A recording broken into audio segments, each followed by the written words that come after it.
Le damos la bienvenida y vamos a hablar de lo más trascendente, nos da la sensación, y quizá lo que está en el fondo de todo este armado, de toda esta narrativa de gente que quiere desestabilizar el gobierno, pero no la está protestando por las políticas de ajuste y eventualmente además porque no está de acuerdo con que al Fondo Monetario Internacional se vuelva por decreto. Está Julia Estrada, diputada nacional de Unión por la Patria. Julia, ¿cómo te va? Buenas noches. ¿Cómo están? Buenas noches. Bien. Bueno, jornada larga, ¿no? Y muy intensa. Sí. Tengo mucho sueño. Bueno, está bien reconocerlo. Es la hora también. Va a entrar en calor porque seguramente por la efusividad de todo lo que ha Felicitaciones por el programa. Gracias, Julia. Saben que lo sigo de cerca. Gracias por estar aquí. Por este desembarco, sí. A ver, primero dame una mirada sobre la sesión, sobre lo que ocurrió, que seguramente tenés cosas para decir y nos metemos de fondo en el tema del decreto. Primero fue un bochorno en términos institucionales aprobar un decreto de necesidad y urgencia que es ilegal. No porque a mí no me guste, sino porque es ilegal, porque se da de frente con la Constitución Nacional, que tiene el arreglo de la deuda en cabeza del Congreso, se da de frente con la Ley de Administración Financiera, que tiene facultades vencidas, por ende hay que ir al Congreso, y se da de frente con una ley aprobada en el 2021, la 27612, que dice que un acuerdo con el FMI tiene que pasar por el Congreso. Imposible defenderlo. Además, anoche, Comisión Bicameral de Trámite Legislativo confirmó todo lo que sospechábamos. El equipo económico, con Caputo, que no fue, esto también hay que decirlo, lo dijo Pichetto hoy, que dijo que lo mandó a terapia a Caputo. Sí, después acompañó. Bueno, sí, claro, ese tipo de cosas, bochornosas, porque Apoyo le dicen al ministro que no va. Ahora, los que ponen la cara, porque la verdad que yo finalmente digo, Kirchner fue a poner la cara, el secretario de Finanzas, el viceministro Daza, el delegado administrativo, pobre, que tuvo que defender el DNU del Ministerio de Economía, García Hamilton, y los dos del Banco Central que los dejaron ahí solitos porque iba a aparecer el vicepresidente que no fue. Esto lo quiero contar. Hay un despacho del Senado, en realidad de la bicameral del Senado de Diputados, que dice quiénes van a venir, y estaba anunciado el vicepresidente, Bernin. No fue. Mandó a un director. Digo, estas cosas están pasando que puede ¿Qué tan parecer... grave es? Porque alguien puede pensar, es bueno... grave. No, es grave porque a vos te anuncian quién viene, uno se espera además que primero la máxima autoridad del Banco Central aparezca. No apareció Bausili. Bueno, aparece el vicepresidente. Vamos a preguntarle, porque en cabeza del Banco Central queda la plata. No puede no aparecer el Banco Central. No aparece tampoco el vicepresidente y mandan a un director que cuando yo empiezo a hacerle preguntas, me interrumpe. Sago, que fue el presidente que quedó electo en la bicameral el día de ayer, y Kirchner, porque no querían que ellos hablen. Incluso hubo una intención de que no hablaran. ¿Por qué crees que no los querían? Y porque no sabían lo que iban a decir, porque prepararon todas las corridas, no quiso aparecer el vicepresidente, con el cual entiendo tenían más seguridad, es más hábil declarante, y los otros no sabían lo que iban a decir. ¿Al fondo le importa, al fondo le importa ese barro político? O... Yo creo que sí. Yo creo que en el mediano plazo esto importa. Déjame que quiero terminar con esta idea. El bochorno no es esa presentación solamente institucional débil, sino que no contestaron nada. Cuando uno les pregunta cuál es el monto del préstamo, te dicen no sé. Cuando les preguntas, bueno, ¿cuánto es para refinanciar?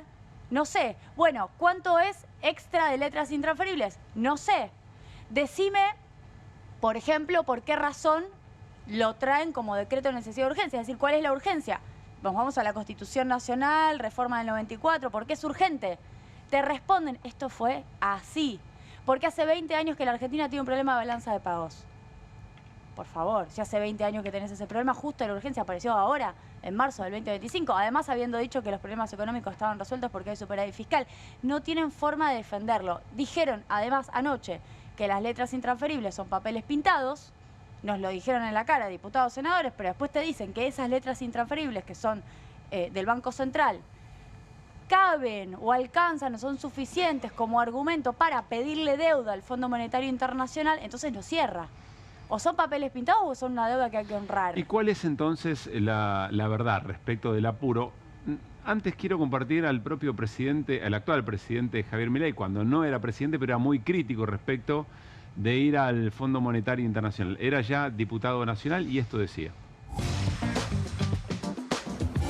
En realidad, la crítica del mundo con el fondo es que es blando, que es muy laxo. En el caso mío ni siquiera debería existir, porque el fondo es una institución perversa. ¿Sabes por qué?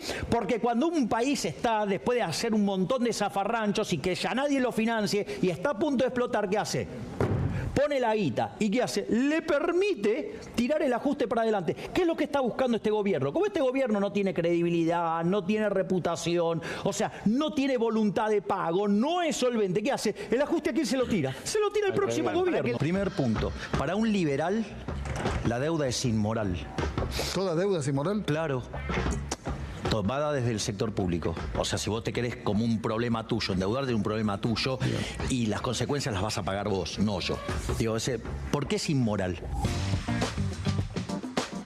Y sumémosle una manifestación en la red social preferida del presidente, también diciendo que en su mundo el Fondo Monetario no existiría. Miren. Y le responde a algunas personas, incluso lo agrega el Banco Central: idiota, en mi mundo no existe el Fondo Monetario. Y si yo fuera gobierno no hubiera caído en el fondo porque propuso un ajuste consistente y a otra velocidad. Así que pedazo de pelotudo atómico subnormal, revisá lo que escribo antes de opinar de lo que digo. Había que chequearle la red social, ni siquiera el currículum, ¿no? Para saber a qué tipo de discurso y de manera de hacer política nos enfrentamos. Más allá de todo eso, acá hay algo que me interesa en esto, Julia, porque voy a tomar el argumento del gobierno. El gobierno podría decir, bueno, espera, pero ahora estamos yendo al fondo de una manera muy distinta a la que fue eventualmente Macri. Porque nosotros hicimos todo el ajuste necesario y ahora sí, hicimos los deberes más de lo que pedía el fondo. Pero acá lo que está planteando es que si él fuera gobierno nunca sería necesario ir al fondo. Cosa que no está ocurriendo. Eso nos da más la razón todavía. ¿Por qué? Porque justamente hay una única diferencia entre el gobierno de Macri y el gobierno de Milei, que es que Milei hizo un ajuste tremendo en términos fiscales. Esa sí fue la autocrítica de la derecha en el corto plazo de la historia argentina. Ahora, ese ajuste tremendo en términos fiscales no le resuelve las reservas netas negativas. Finalmente nos refuerza. Es decir, a Macri no le funcionó supuestamente porque había déficit. Y ahora, porque no había hecho el ajuste. Claro, y ahora a Milei tampoco le funciona, aunque tenga superávit. Bueno, lo dijo Cavallo. La verdad, me molesta bastante tener que citar a Cavallo. Igual fue divertido citárselos anoche a Kirchner y que Kirchner mirara para arriba, porque no lo pueden explicar. Cavallo les dijo, chicos, les sobran pesos, pero si no tienen los dólares, nunca van a poder comprar las reservas con esos pesos que les sobran. Aún con superávit, lo escribió Cavallo en su blog, no vas a tener manera porque... 2 o 3 datos importantes de la macro: la cuenta corriente le está dando negativa en los últimos 7 meses, tienen balanza turística de 7.000 millones de dólares negativo. ¿Cuenta corriente qué es? La cuenta corriente es la balanza comercial, expo menos impo, pero agregado el pago de servicios de deuda, intereses, y agregado turismo y fletes. Eso da negativo. Eso está dando negativo hace más de 7 meses. Eso lo tenés que financiar de alguna forma. Y además de eso, esto es en principio lo más importante, están derivando el 20% de las exportaciones, lo que se llama dólar blend, a intervenir en la brecha, al contado con liquidación y al MEP. Lo cual uno podría decir, bueno, pero esto me da positivo en la balanza comercial, pero te lleva a una devaluación sacar el dólar blend, porque entonces te va a aumentar la brecha. Lo que digo es, están gastando mucha plata en un resultado en términos comerciales o de balanza de pagos que no cierra. Y entonces vuelvo, Julia, ¿cuál es la verdadera razón de esta premura? Del decreto, de que ayer a la noche se dio la comisión sobre el DNU, que el lunes se había convocado una sesión especial sin que todavía estuviera eventualmente ese dictamen. ¿Cuál es la razón verdadera de la premura a tu criterio? Financiar un año electoral, que les queda igual muy lejos. Para mí octubre sigue quedando lejos, aún no sabemos los montos del acuerdo con el fondo, pero igual queda lejos. Financiar un año electoral sin una fuerte devaluación al medio. Cosa que igual Caputo, con las declaraciones de ayer a la mañana, con Antonio Laje, en América 24, sembró bastantes dudas, porque ni siquiera fue claro respecto de que iban a lograr sostener el tipo de cambio, lo cual implica que hay una negociación entre el staff o el Fondo Monetario y el gobierno argentino. Pero es eso, es electoral, es préstamo político y es préstamo electoral. Y no pudieron demostrar que es otra cosa. Mirá, se me acercó Daza, esto lo voy a contar en exclusiva, se me acercó Daza, ya estoy en modo periodista, ¿no? Sí. Cuando termina la comisión, y me viene a comentar, bueno, gracias por quedarte hasta el final. Daza es el chileno amigo de Caputo, que trabajó en el JP Morgan con Caputo, que para mí no entiende mucho de qué está pasando en la economía. ¿Y qué función cumple, recordemos? Opinión personal. Viceministro de Economía. Pero fue muy amable. La verdad es que se me acercó, me dijo gracias por quedarte hasta el final. Y digo, a mí no me respondieron una sola pregunta. ¿Por qué no mandan una ley? Porque, ¿qué puede cambiar una ley? ¿Un mes? ¿Un mes y medio más? Claro. La verdad es que si Pichetto le votó el DNU, si Carrió los acompaña con la coalición cívica, si el Loredo los acompaña, si todo finalmente hasta Democracia para Siempre le pone diputado para que salga Salir en bien. el Senado, decís. Bueno, chicos, obvio que una ley sale hasta incluso más holgado. Con más votos. ¿Cuánto te hace falta? ¿Un mes? ¿Un mes y medio? Incluso más legitimidad para mostrar al propio Claro. fondo. ¿Qué pasa que no mandan una ley? Vinieron, lo agarraron y se lo llevaron. Cuando escucharon que yo le hacía esa pregunta. Me empezaba a contestar con un rodeo, pero agarraron y se lo llevaron. Me lo sacaron de enfrente. Y Eso esa pregunta pasó. es la pregunta clave. Pero es lo que no contestaron, porque no lo pueden contestar. Porque en realidad el problema que tienen es que no tienen tanto tiempo. No tienen tanto tiempo. De hecho, las corridas de estos últimos días, digo, la salida de dólares estos últimos días, da cuenta de que la inestabilidad cuando aparece, bueno, te genera problemas. Ahora, Julia, ¿qué hubieras hecho? Se lo preguntamos recién a Tagliaferri, le preguntó a Mauricio una buena pregunta. ¿Qué hubieras hecho si no venía por decreto? Votaba en contra, lo dije hoy. Porque acá no estamos discutiendo un acuerdo con el FMI en donde uno puede decir, bueno, la Argentina por distintas razones, frente a esfuerzos macroeconómicos que se están haciendo para conseguir consolidación macroeconómica en términos de repago en la balanza comercial, cosa que Milei no está haciendo porque aprobó un RIGI que ni siquiera exige que se liquiden los dólares a partir de 3 años, libre disponibilidad.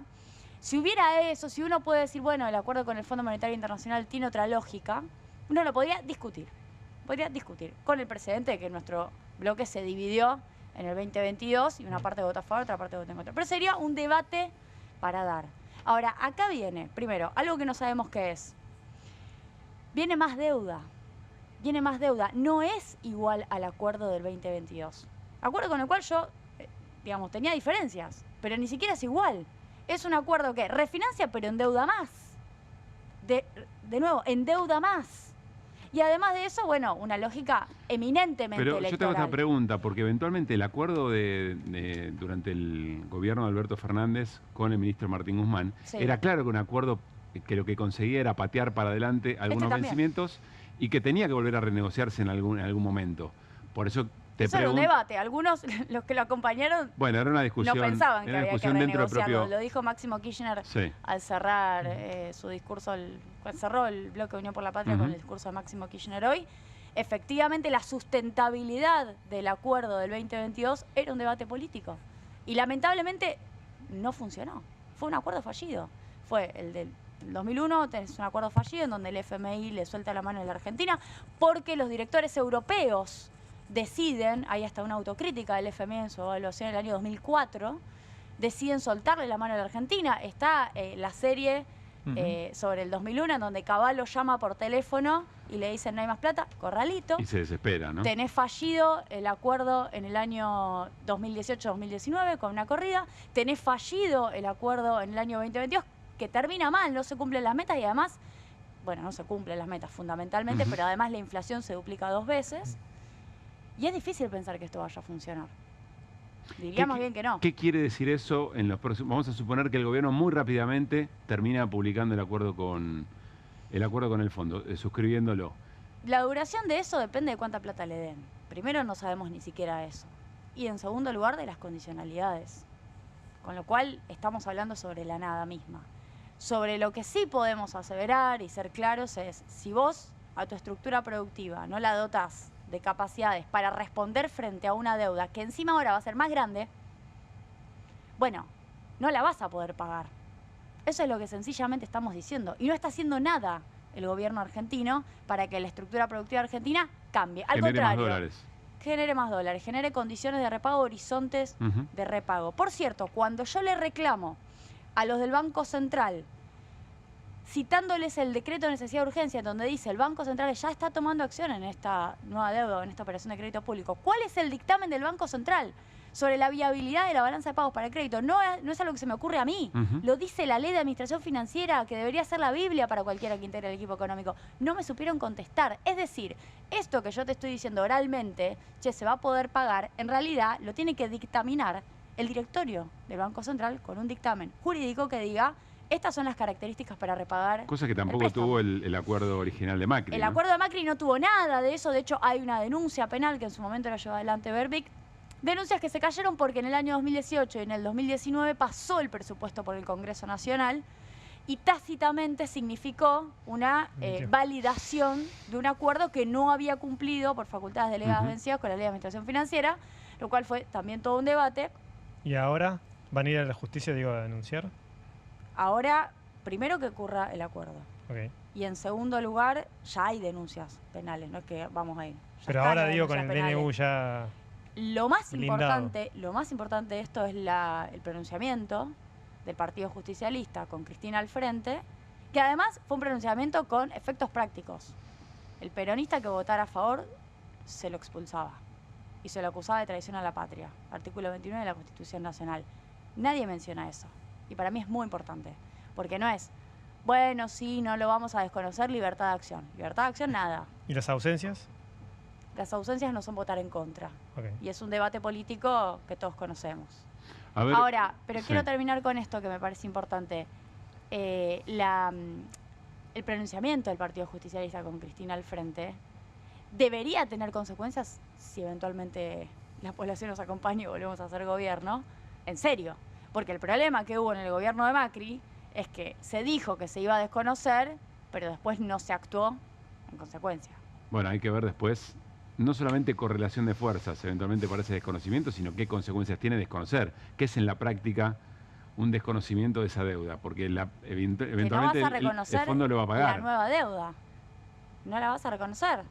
Lamentablemente con los 45.000 millones hay un problema porque ya pasaron por el Congreso, que se refinanciaron 45, ¿no? Más tasa de interés está dando casi 60. Ahora, nueva deuda para repagar las letras intransferibles, eso es lo extra, y ni hablar si aparece más plata del BID y del Banco Mundial. No, lo entiendo como una definición política. Después en la práctica me cuesta entender, En la aún práctica si gana. Es la política. Supongamos que el peronismo, con el espacio, con el nombre político que lleve, gana la elección. ¿Qué significa eso el otro día? Me cuesta En la práctica imaginarlo. es una negociación política, como una paritaria. Bien. Julia, gracias por haber venido. Por favor, Como gracias a siempre. ustedes.